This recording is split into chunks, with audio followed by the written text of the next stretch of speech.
আজ এসেছিলাম ইতিহাস দেখতে, কিন্তু চারপাশে যা দেখছি মনে হচ্ছে ইতিহাসের চেয়ে কেমিস্ট্রিটাই বেশি চলছে এখানে। যাই হোক, আমরা কিন্তু ইতিহাসটাই দেখবো, বাকিটা আমাদের দেখে কোনো লাভ নেই। तू समझा? हाँ। नहीं, तू समझा नहीं। আজ এসেছি হুগলির খানাকুলে, ভারতের অন্যতম মহান সমাজ সংস্কারক রাজা রামমোহন রায়ের বসত বাটিতে। চলুন আজ আপনাদের ঘুরে দেখাই ইতিহাসের এই জায়গাটা। এখানে ভিতরে প্রবেশ করার জন্য টিকিট কেটে ভেতরে ঢুকতে হয়। চলুন টিকিটটা কেটে নেওয়া যাক। বড়দের 20 টাকা টিকিট আর ছোটদের 10 টাকা করে। চলুন এবার ভেতরে প্রবেশ করা যাক।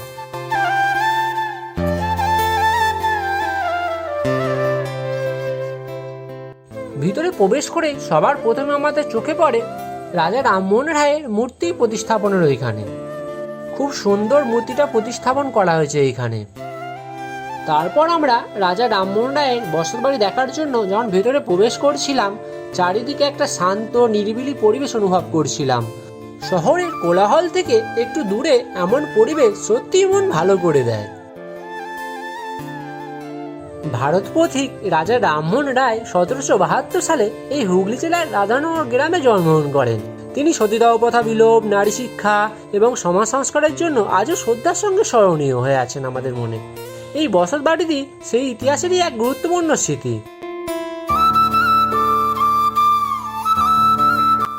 এই যে আপনারা দেখছেন, এটাই রাজা রামমোহন রায় স্মৃতিবাহী বসত বাটি।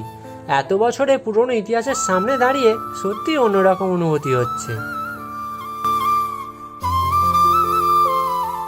ভিতরের এই শান্ত নিরিবিলি পরিবেশটাও আপনারা ভিডিওর মাধ্যমে অনুভব করতে থাকুন।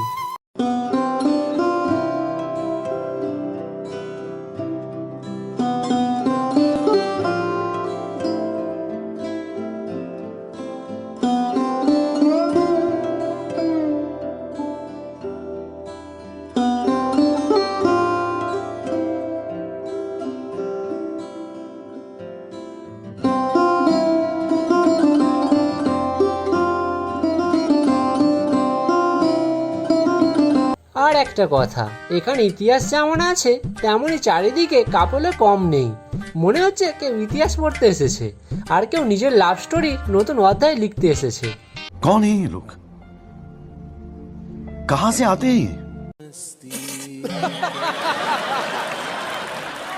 আর হ্যাঁ, আপনাদের বলে রাখি, এই পর্যটন কেন্দ্রটি প্রতিদিন সকাল 8টা থেকে বিকাল 4টে পর্যন্ত খোলা থাকে।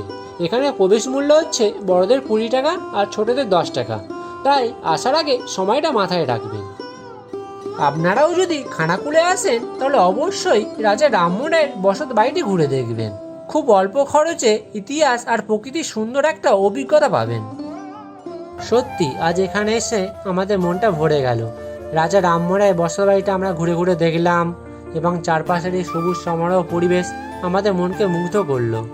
চলো এবারে বাইরের দিকে প্রবেশ করা যাক। সো ভিডিওটা এবার এখানেই শেষ করছি। দেখা হচ্ছে আবার নতুন কোনো জায়গায় নতুন কোনো ভিডিওতে। ভিডিওটা ভালো লাগলে একটা লাইক, কমেন্ট এবং শেয়ার করে দেবেন।